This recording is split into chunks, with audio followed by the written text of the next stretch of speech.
Please, Judah. You wanted to talk about the increase in taxes. We'll talk about that today. J-Dubs, we will talk on today's program the stat that boggled my mind, that cash deals above $850,000, nearly 50% of homes sold above the $850,000 threshold this year, and that's existing construction. It's not new construction, have been cash deals. We'll talk about that on today's show. The college campuses and free speech is a topic that will come up today. On Tuesday, nearly every college and university president in the Commonwealth gathered at the University of Virginia to share ideas on how to support free speech on campuses. This is a difficult topic because I am one that is all for free speech, but with some limitations. I mean, goodness gracious. Virginia men's basketball has Syracuse on Saturday. We'll talk about that. I want to talk regional transportation system and what that looks like.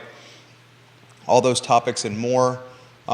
Judah, I sent you, in fact, I'll DM you a link in a matter of moments. This link is going to be photos that we can put from the lead topic on the show. So check your DMs on that in a matter of moments. The taxes one is a topic that J-Dubs brought up that I want to talk about that. Such a fine line between being regressive and progressive, the taxes increase. J-Dubs, that link is now in your Facebook inbox. If you could grab those photos, that will be the part of the first topic of today's show. Give the show a like and a share anywhere you are watching. Like the show and share the show. We will get going in about 20 seconds on the Friday edition of the I Love CVille show. The headlines are on screen. The headlines are on screen. Count me in and then get those photos ready to rock, J-Dubs. Thank you. I'm ready to rock when you are. Quiet on the set.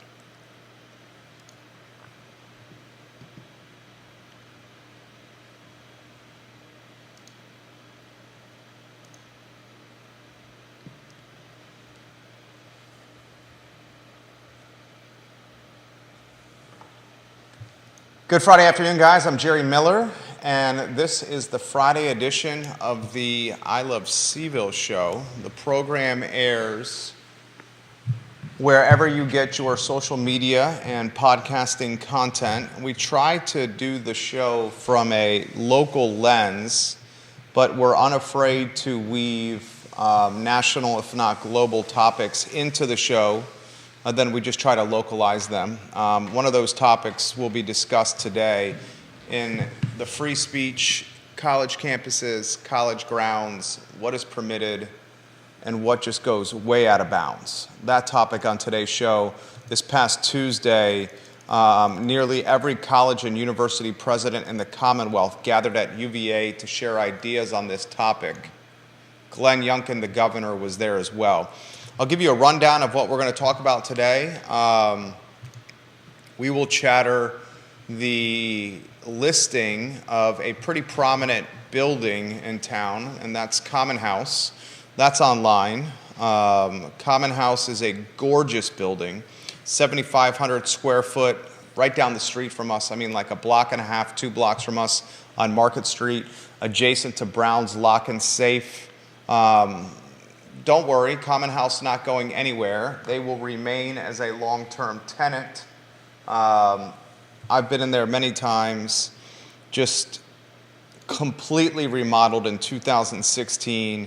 Absolutely gorgeous, a full-service restaurant, a couple of bars in there. There's an event space, a co-working space, a lounge. Pretty spectacular building from the outside and the inside. We'll talk about that on today's show. Let me know when you have those photos ready to go. Also on the program, we'll talk the statistic that came up on Real Talk this morning. Keith Smith was drilling down into Paragon. This caught me off guard. Year to date, So from January 1, 2023 until December 1, 2023, I mean, you got 11 months of data there. The houses that are existing construction, not new construction, only existing construction, single-family detached homes, roughly 250 units sold, half of them all cash deals. Think about that. Really puts in perspective the wealth within the community. 850,000 and up, existing construction, single-family detached. Roughly half of the homes were all cash deals and required no financing. I want to unpack that on today's show. I want to unpack a regional transportation system on today's show. If you want affordability or if you want more housing units in this area, you better figure out a way to make the transpo more robust and more reliable. And I don't think what the transportation system looks like for the future, if we're going to head in that direction, I don't think it looks anything like what we have today. We'll unpack that topic on today's program. The storage, prime storage on 250 going up Pantops Mountain to Shadwell and Keswick. It's that climate-controlled storage building right next to Coors Brothers, right next to Greg Bartlesky State Farm.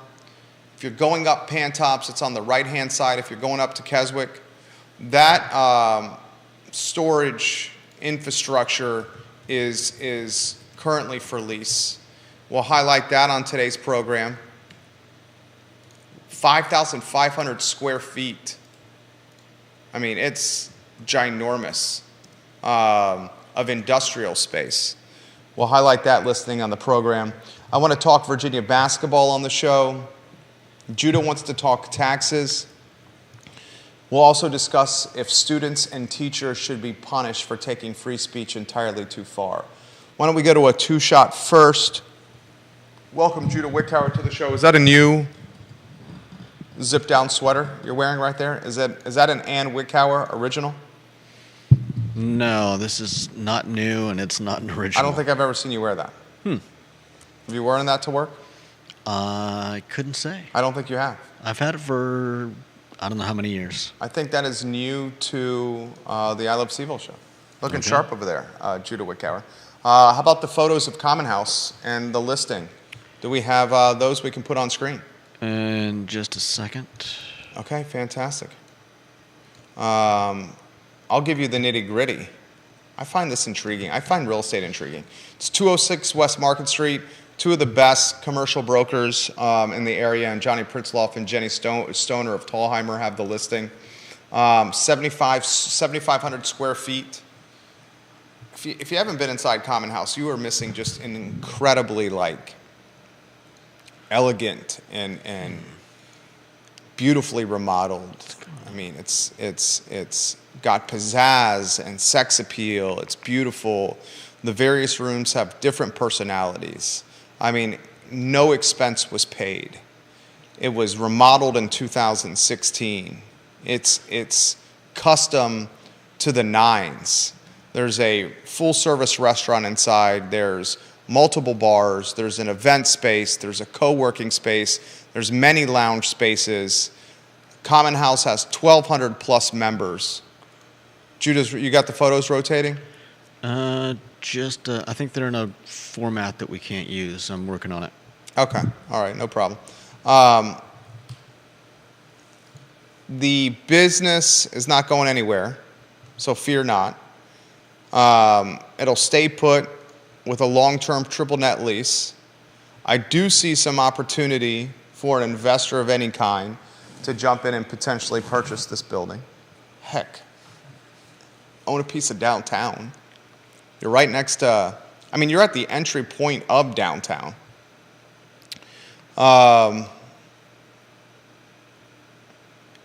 There is a lot of opportunity when it comes to commercial real estate right now. And I am one who is a glass is half full kind of guy and bullish on most things. I think this opportunity to get into office space is one that we'll look back on as being one of the best times to purchase in our generation, or heck, multiple generations. You're buying buildings at discounts in a lot of circumstances, buildings that are afterthoughts in the present, that have a bright future. They just need a little bit of TLC or some remodeling or some reimagining or some repositioning. And if folks are able to get some of these commercial buildings at a discount, and Judah's got the photos that are rotating in, if folks are able to get some of these buildings at a discount and reimagine their future, I think they're sitting on fantastic upside and opportunity. So you rotate the photos. The lead of our show is the for sale nature of Common House on Market Street. The private club is not going anywhere. It's on a long-term triple net lease. And if someone wants a piece of downtown Charlottesville, this is a unique opportunity to buy an established piece of downtown Charlottesville with a tenant that's going to offset a lot of debt service for years to come. I think that is undoubtedly news for this community. You've been inside? Yeah, I've been inside there once or twice. What'd you make of it? It's really nice. What struck you the most? Well, at the time that I was in there, they were playing some great jazz. I mean, I like jazz. Yeah. You're a Kenny G fan? Gary Palmer, the commercial and residential broker, watching the program from town. You'd have to reach out to Johnny or Jenny on that one, Gary. No, and I'm hesitant to say on the talk show. Reach out to them if you want to know the price. I'm sure they would be happy to share it with you, whether through after an NDA has been signed or in a one-on-one setting. But I mean, Gary's a man about town.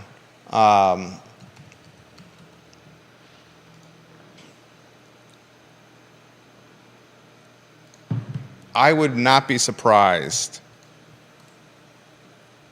if, and I'll share the LoopNet link on screen for those that are asking right now. I'll put it in the comments section of my personal Facebook page.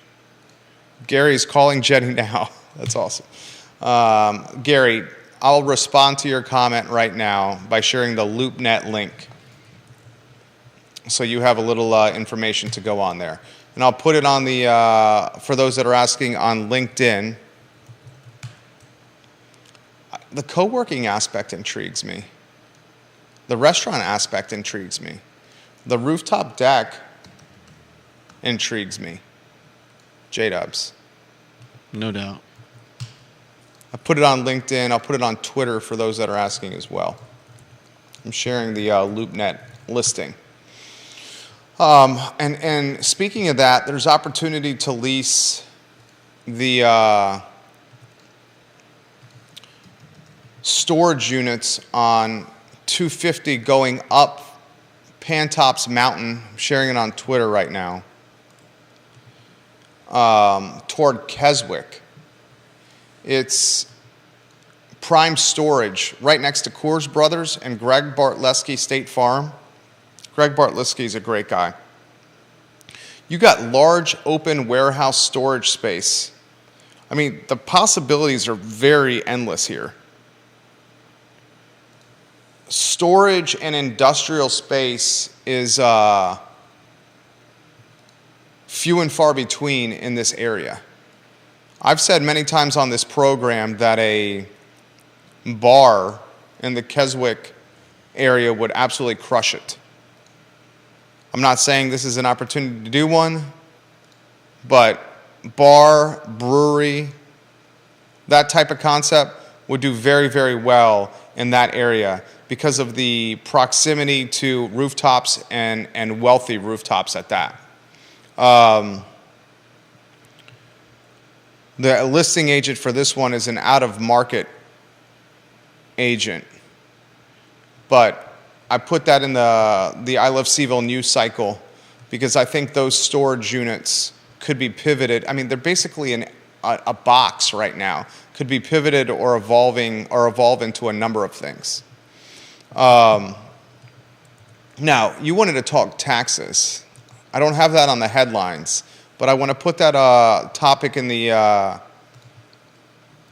on the agenda for today. I'm taken aback. Maybe taken aback's not the right word. I mean, I think Charlottesville and Albemarle just know nothing more than raising taxes. But in a time when we clearly have economic vulnerability, both Charlottesville and Albemarle County are saying, look, we're going to raise taxes. Charlottesville City and the County of Albemarle. You want to jump in with your take and I'll offer mine there, J-Dubs? I mean, it is a tough discussion. A lot of people can't afford more taxes right now, as we probably all know. But at the same time, if there are things that the city and the county want to do, and I think we agree for the most part that we want the city and county to do things, fixing the sidewalks. There are other projects. I think Albemarle, is it Albemarle or Charlottesville? One of them wants to use the money for transportation. I think it's Charlottesville. And Charlottesville. Albemarle wants to use the money for fixing up the schools. Yeah. And so, I mean, neither of those are bad things. No. But at some point we have to say how much can the Charlottesville and Albemarle public bear? Yeah. Well said. We'll talk transportation on the show and what a regional transportation system looks like. I don't think it looks like what we have now. I've hyperbolized the potential of a gondola system around the area. The likelihood of that is few and far between. It would be beautiful, it would be elegant, it would be efficient, it would connect much of the region, but the cost for a gondola system is obviously absurd. I've brainstormed the possibility of utilizing existing railway infrastructure, the railroads that are rarely used, to improve transportation of some kind. Yeah, I don't even remember where it was, but I was going over a railroad not too long ago and wondering, it's over by Preston, when you're between the Federal Building and Bodo's. Oh, that one's not used at all. I know. That one's a forgotten afterthought. I was looking at the tracks and thinking, I don't think there's a train that goes on these tracks at all. And what he's talking about is if you park in Bodo's on Preston along the tree line in the back parking lot, you'll see forgotten train tracks there. Yeah. I've talked about a regional transportation system that utilizes the Rivanna Trail efficiently. How would that work? I mean, the trail... You're just talking about cleaning up the trail and making it easier for Charlottesville residents to use? Yeah.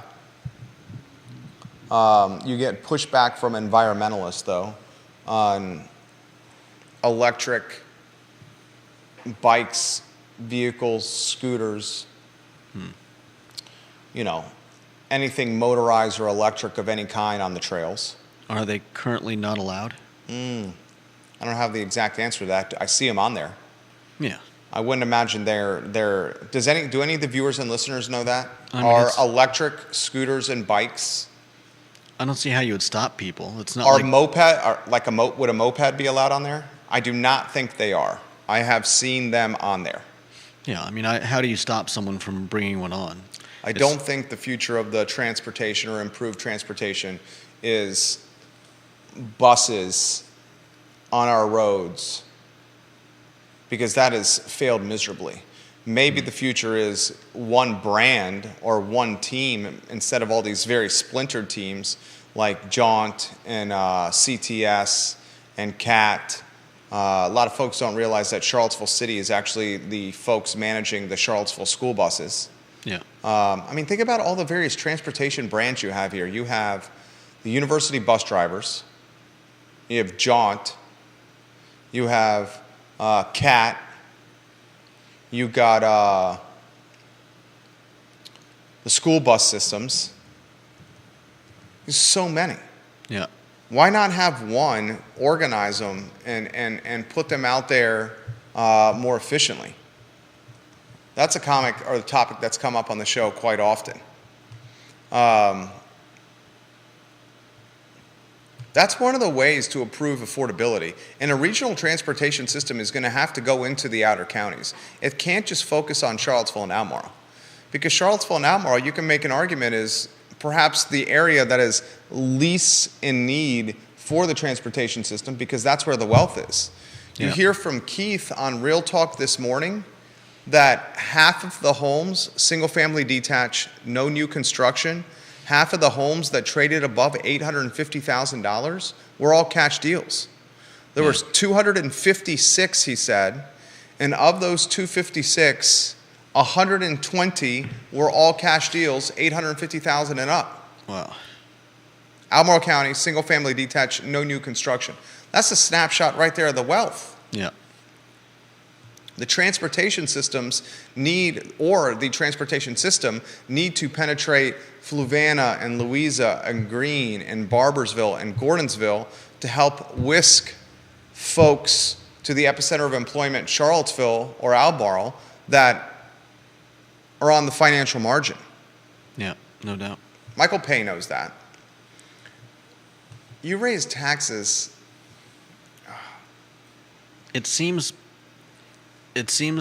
minuscule. You know, you tell someone that they're going to raise taxes a penny, and it doesn't seem like that much. But it's every year. Yeah, and and that's a penny on like every dollar you spend, right?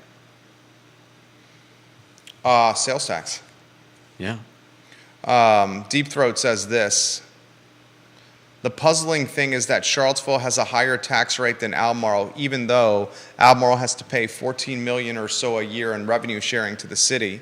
The city has an incredibly low ratio of public school students to households, and schools are usually the number one cost for localities. We have a 0.25 per household. Albemarle is like 0.6 if he recalls, and Charlottesville has infrastructure savings because it is more dense. He also highlights the beautiful gondola system in Ecuador. Is it Quito? Deep Throat, you cosmopolitan individual, you. And he says, as far as transportation goes, Seville City doesn't have one. I know, it's so pitiful. I mean, I don't want to say pitiful, but it's almost like lipstick on a pig. Have you guys had a conversation with somebody that relies on transportation, the current transportation system, to get around town? It's extremely difficult for folks that do not have a vehicle to rely on public transportation to get them to and from jobs on time. And have you also noticed that some of the bus stops, many of the bus stops around town, have no cover from sun or inclement weather? It's just a sign in the ground. Yeah. He says, if the idea is to reduce emissions, we need to replace long car trips. You need 15-minute headway buses with far between stops that run down regional corridors to job centers like UVA and UVA Hospital. Bill McChesney and those Bodos tracks, the mayor of McIntyre says, those tracks used to go from Preston Avenue parallel all the way to the Seville Coffee Building. He sees bikes and e-bikes using the Greenbelt Trail parallel to the John Warner Parkway all the time, even though there's a bike lane on John Warner. He says there are signs saying no bikes at the entry points. Thank you, Bill McChesney, for that. I see e-bikes and bikes all the time. I've seen mopeds on the Rivanna Trail. When's the last time you've been on the Rivanna Trail? I don't think I've ever really been on a significant portion of it. You and Liza would love it. Philip Dow, welcome to the show in Scottsville. Well, we found a great little spot back, I don't know if it's actually part of Rivanna Trail, but it's, I get a glimpse of the John Warner Parkway at the point where we jump on the stream. And what do you guys do? No, we just hang out at the stream. There's a little outlet over by over at the bottom of the Park Street Hill, and we hit that and take a short little trail back to the stream, and there's some rocks where you can skip across the water. The rock skipping. What's your rock skipping record? This is more like walking across the rocks, but skipping rocks, I'd say, I don't know, last time I skipped a rock, I probably got a good 6 or 7 hops out of it. Vanessa Parkhill watching the program in Earlysville. That's pretty impressive, Judah. Common House, just the real estate. The business is not going away, Vanessa. In fact, if someone purchases the property, and I'll give you a couple other facts of Common House being for sale at 206 West Market Street. 7,500 square feet, 10 parking spaces, 0.10 acres. It would seem to be more. This is straight from the LoopNet listing. The building was built in 2000, and the building was built in 1913, but it was renovated in 2016. It's 2 stories. Class B. I thought it would be Class A, but it's Class B.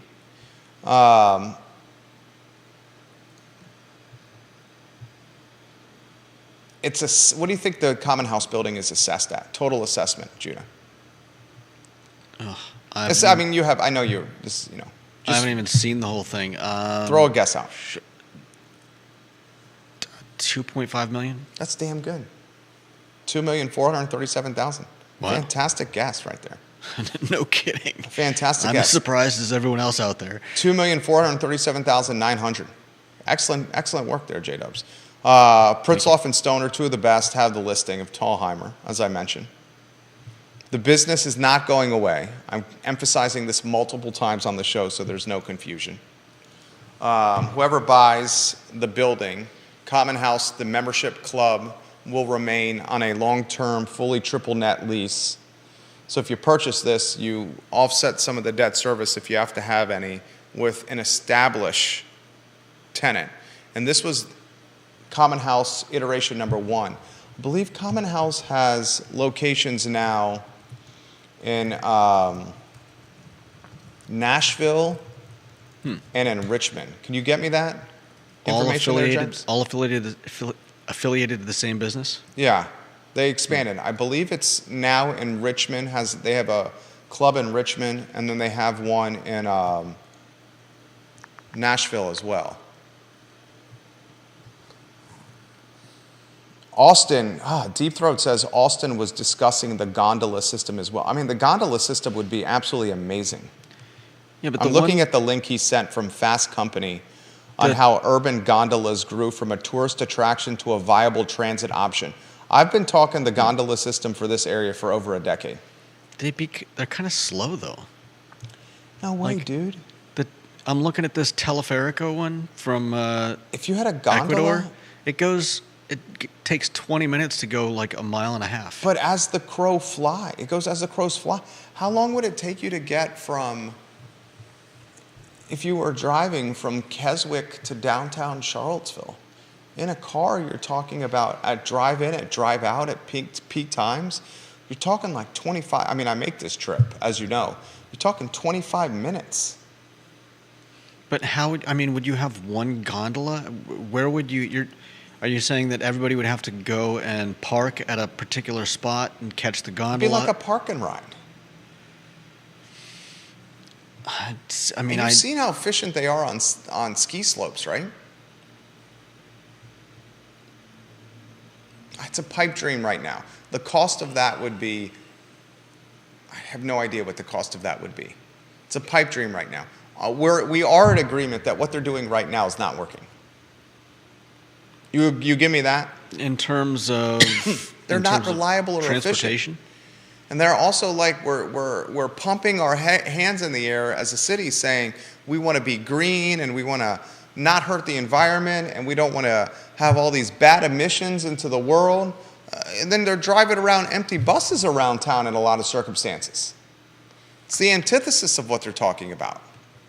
I see what you're getting at, but at the same time, a bus service is always going to have some portion of that. There are going to be times.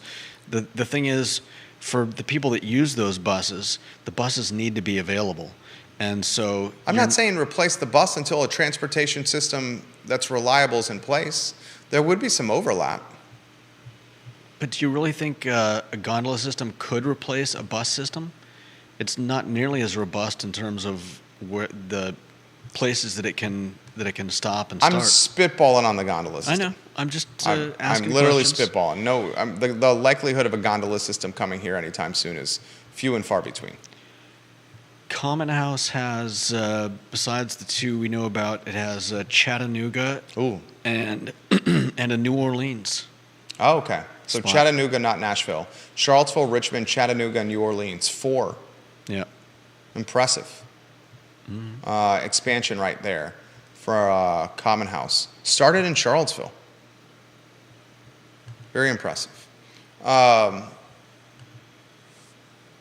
Why not? Would you give me the rails? The underutilized railway system around here? Yeah, I suppose.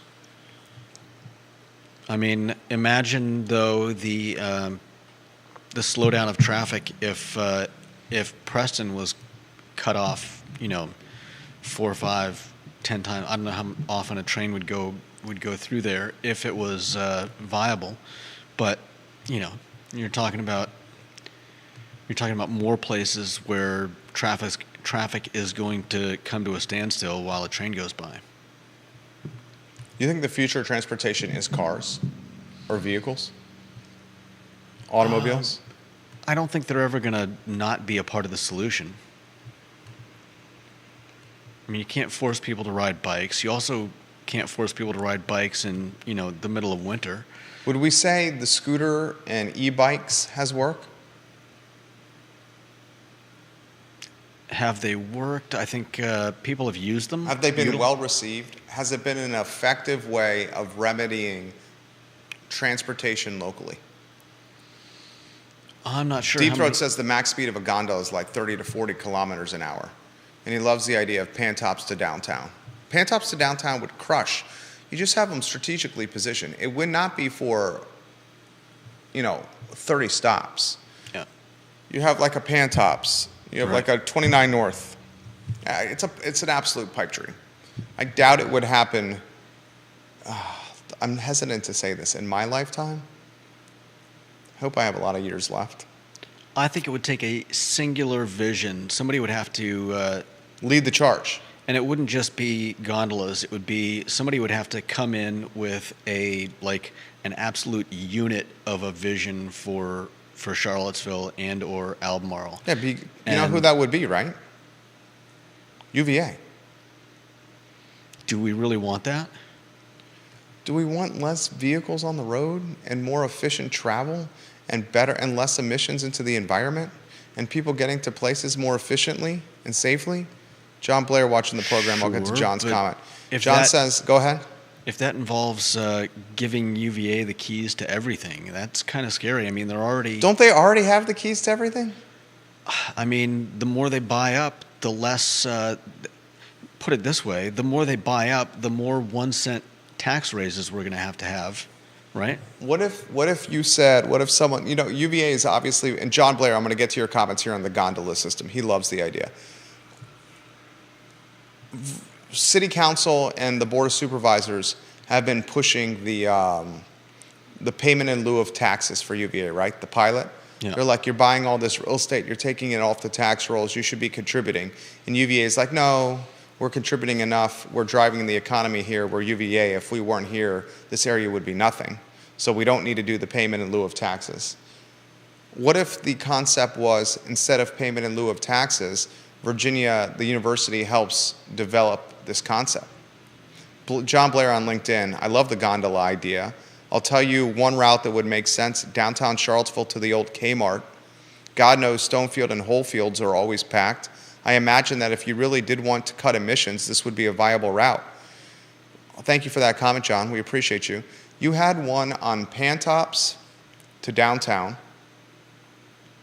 You could have one on 29 North, Forest Lakes, Hollymead to downtown or UVA.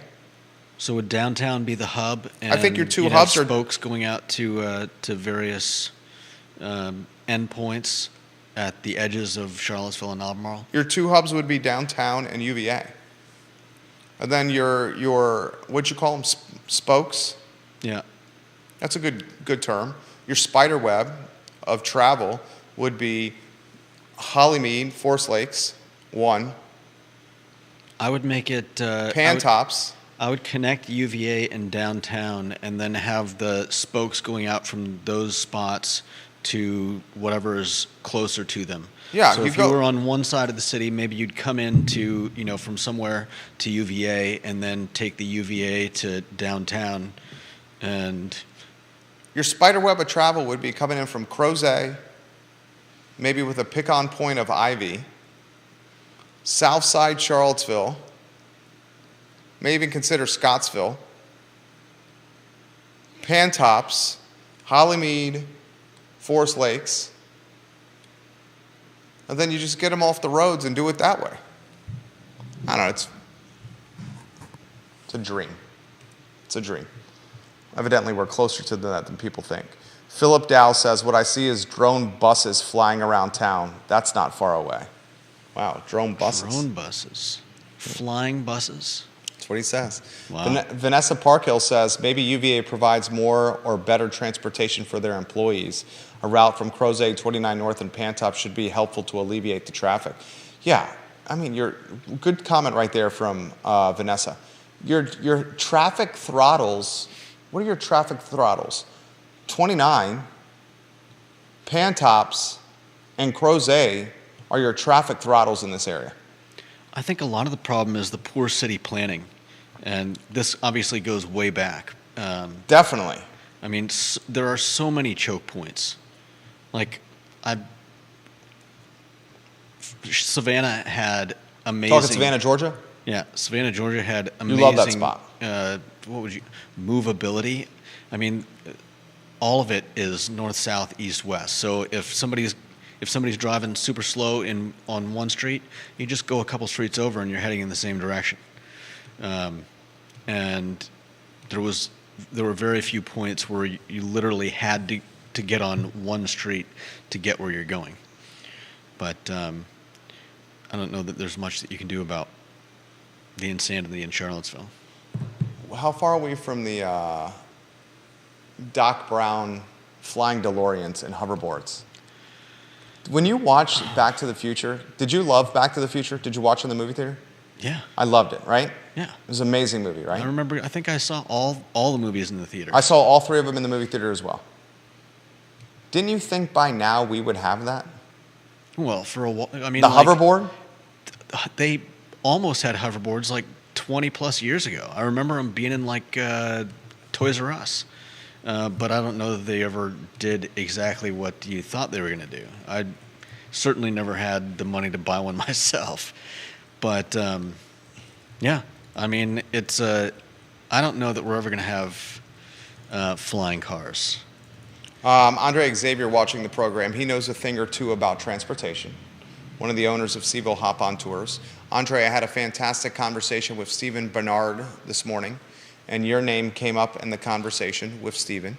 Andre says the issue is cultural.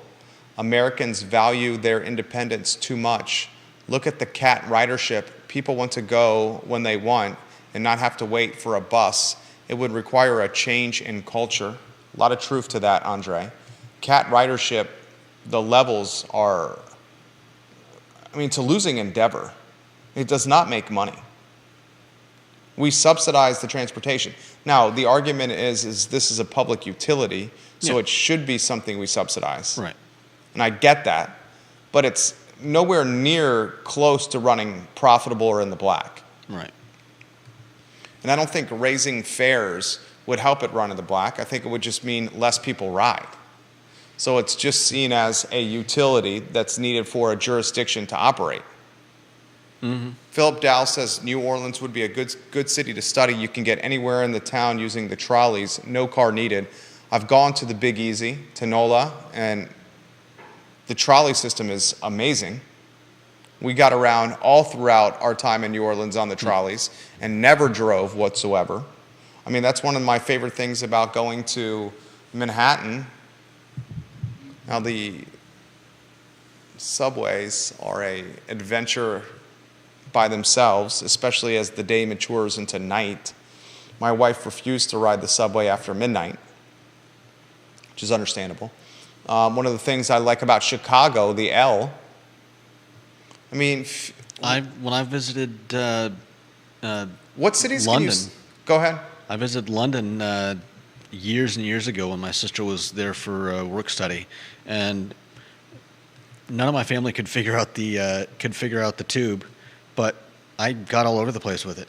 I'd just get on, I'd check out the map, I'd stop somewhere like, You Charing. also have a great sense of direction. Yeah, but it's not complicated. They didn't want to put in the time, and I'm not trying to say that anything particular about me. I just wanted to note that, just like you said, you got all around New Orleans. I checked out all kinds of different places, just jumping on the tube and getting off somewhere, then walk a little ways, find another tube entrance, jump back on. It's great. What is the... how many cities can you name where you can go to the city and not need a car to get around at all? We did that in New Orleans with the trolley system. You can definitely do that in Manhattan. We've done that in Chicago. And calling a taxi or an Uber, I'm talking no automobile transpo. You're talking about getting from one place to the other and for the basics. Because Savannah, Georgia was mostly like that, but then there was the more like business district, getting out to where the malls were, the big cinemas, and you definitely need a car to get out there. But if you're just walking around downtown Savannah, you can get to pretty much anything you need. You got restaurants, you got bars, you got shopping, you got everything from small markets like the Market Street Market to bigger supermarkets, all within walking distance.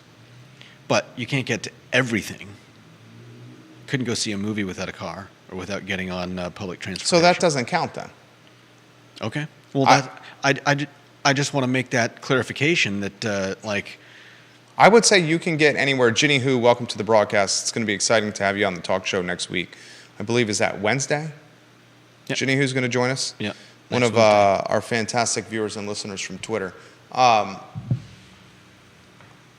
I wouldn't count that then, because you can in the Big Easy. Get everywhere? Yeah. On a trolley? Okay. I mean, I'm not arguing. I've never been there. I just you can in Manhattan. Can in Chicago. I mean, especially if you live, obviously you're going to need to live in the in the city itself. Well, isn't that kind of like Savannah, Georgia, like having most everything, downtown? Yeah, that's what I'm saying. But right. There's kind of like, if you want to go to a car dealership or the mall or the cinema, you're not gonna walk there, at least not from downtown. What are the other ones that we're missing? Depends on the city, and it depends on what you define as a city. Like Los Angeles, I used to live in Northridge. My sisters and I used to get all around Northridge, but if you just consider Northridge a neighborhood in the greater Los Angeles area, well, there's no way you can walk all of Los Angeles. That city's a cluster. I'm not trying to throw shade. I know Los Angeles is near and dear to your heart. My brother lives in LA. That is a cluster. I know. I've driven there recently. He likes it. They like it. I love it. You love it? There's something about it. It's part of my DNA? part of growing up for me. I don't know that I'd want to live there right now, but Philip Dow says Seattle is one. That would count. Thank you, Philip. Vanessa says, look, the University of Virginia is the largest employer in the area. They need to be thinking about transportation ideas like this and be there at the table. yeah. Totally agree with that. I mean, if they're not going to do pilot, maybe you consider them jumping in the board with some kind of other value proposition or value add-ons to the community.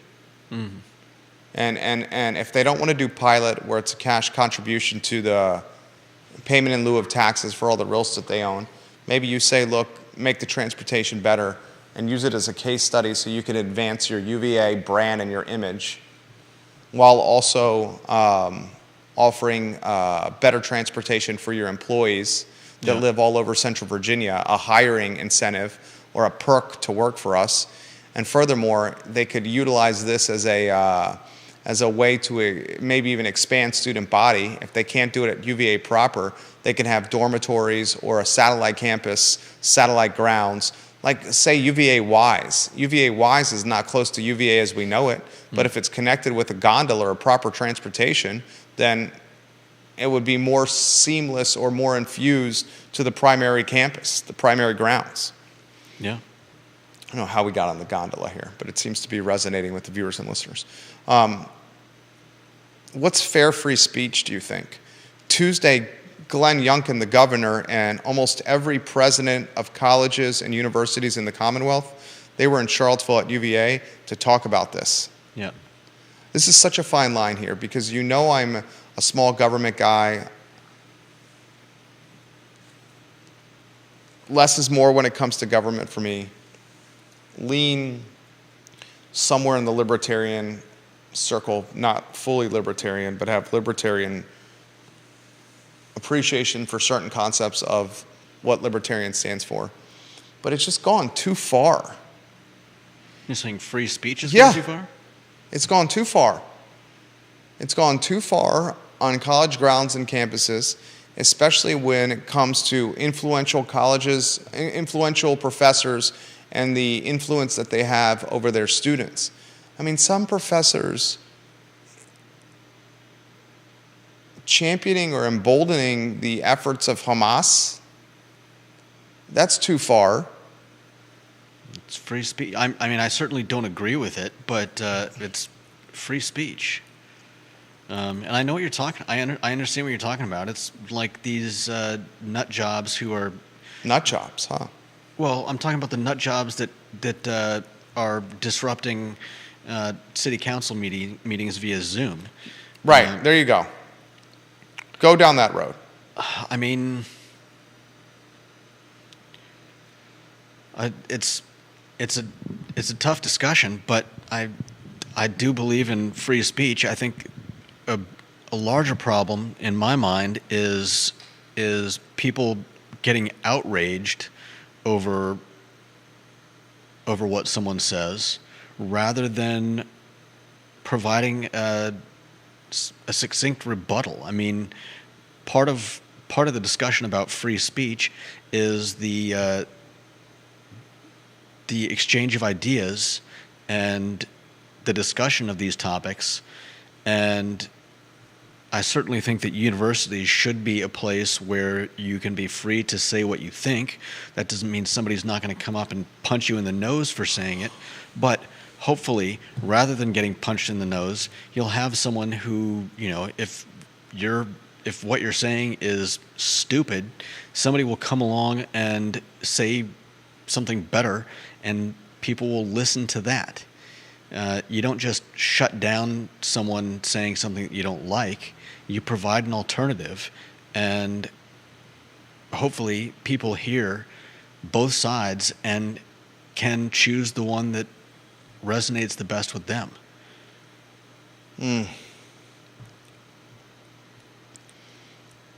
You have, at some Ivy League schools, trucks with digital monitors driving through campuses, identifying or doxing the students and professors that voiced their support for Hamas. Did you see that? No. You have some professors giving extra credit to students who voice or outline their support for Hamas in class or through tests. Would that that sounds like teachers being against voicing that kind of thing. Or pushing their personal agendas. Yeah. Either way, I think one thing we have to remember is that freedom of speech is there to prevent the government from from taking control. shutting someone down. Yeah, taking It control. doesn't mean that you can walk into a, it doesn't mean that you can walk around saying whatever you want and not expect there to be consequences.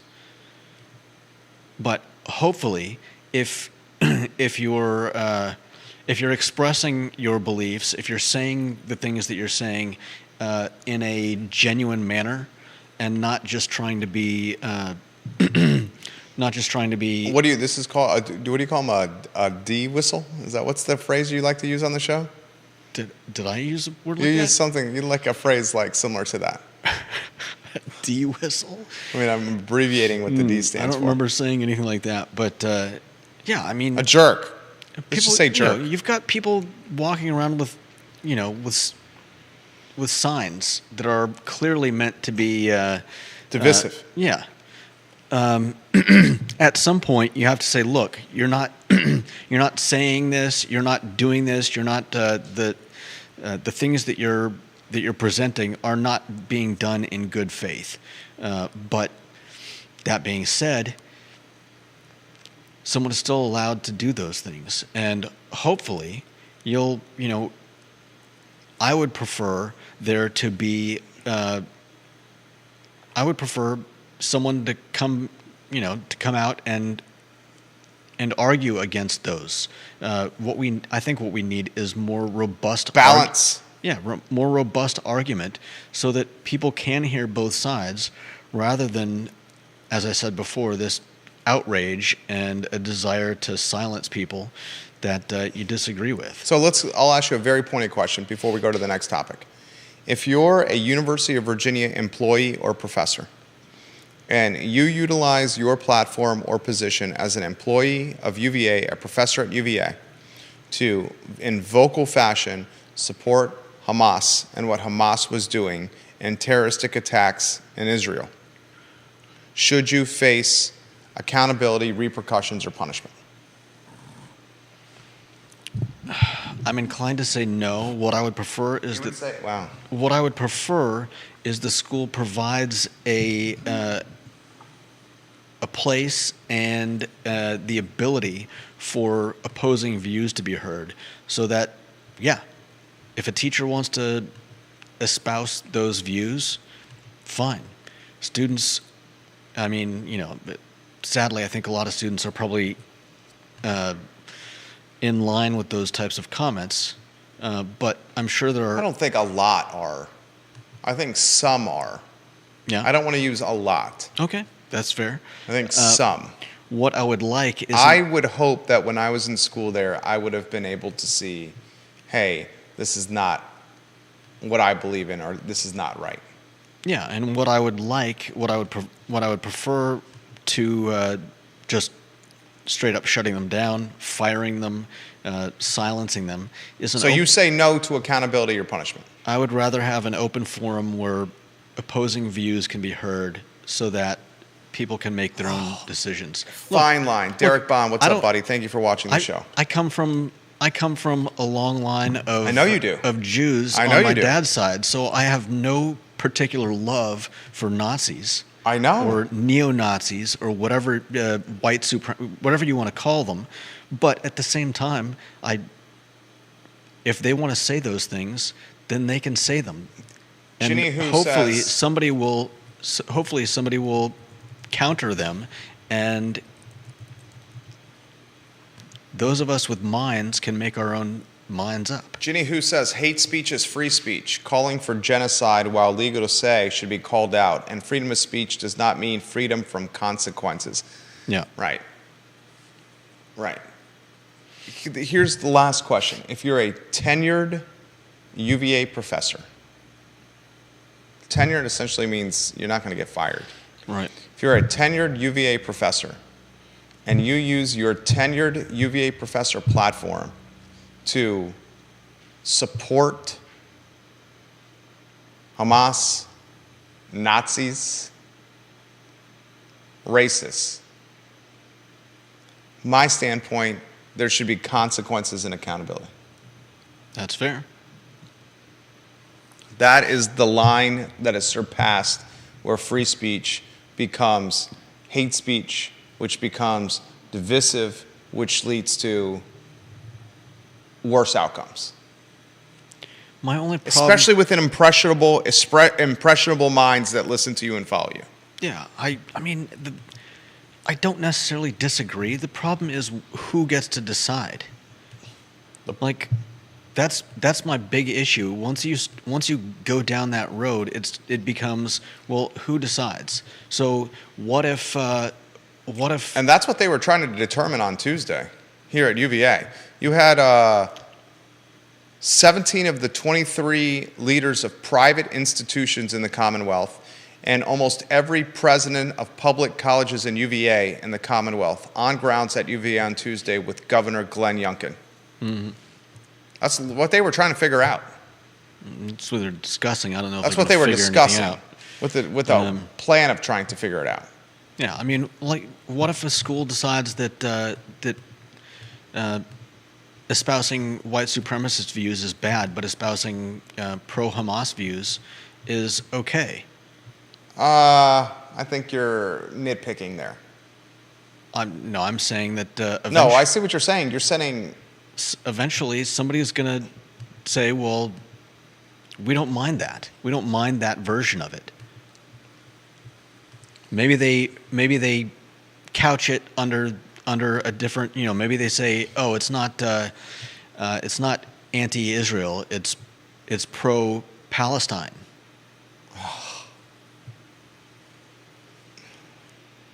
I'm not trying to.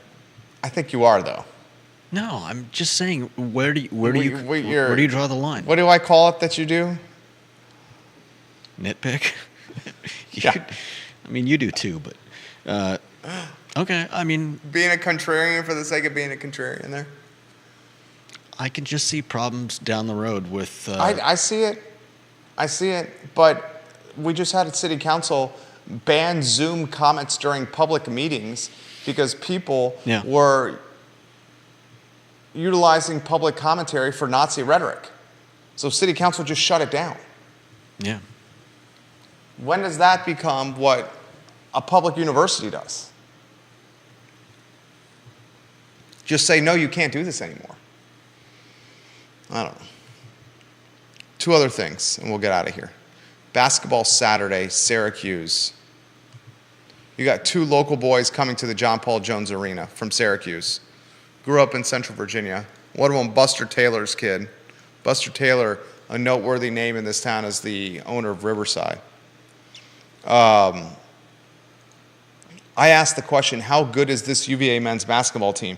They look pretty pitiful against Wisconsin, but they look like world beaters against Texas A&M. Texas A&M was a top 15 team.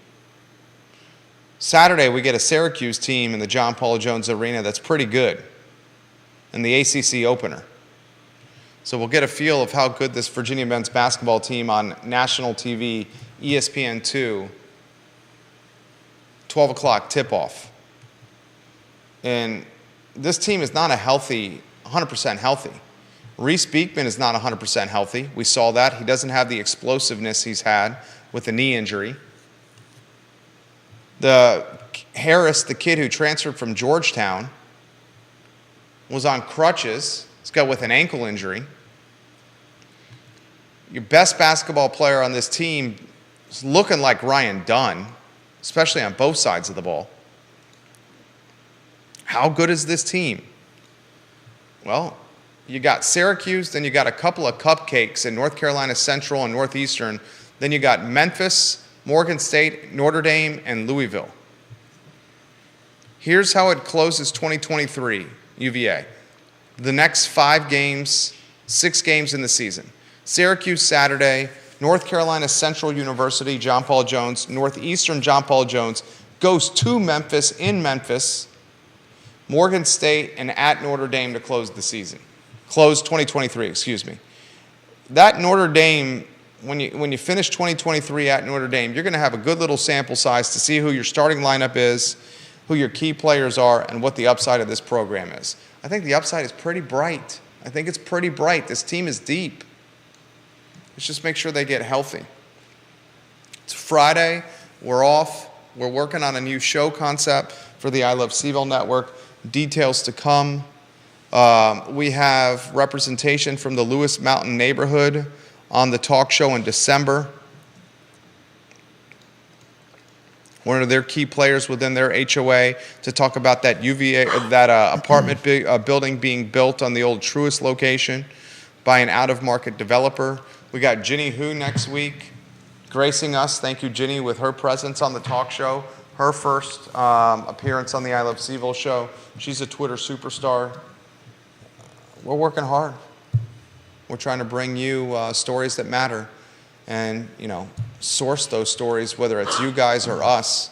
And we just want to be the water cooler of information. Job well done for you, Judah. Thank you. It's the Friday edition of the I Love Seville show. My friends, thank you for joining us. Take care.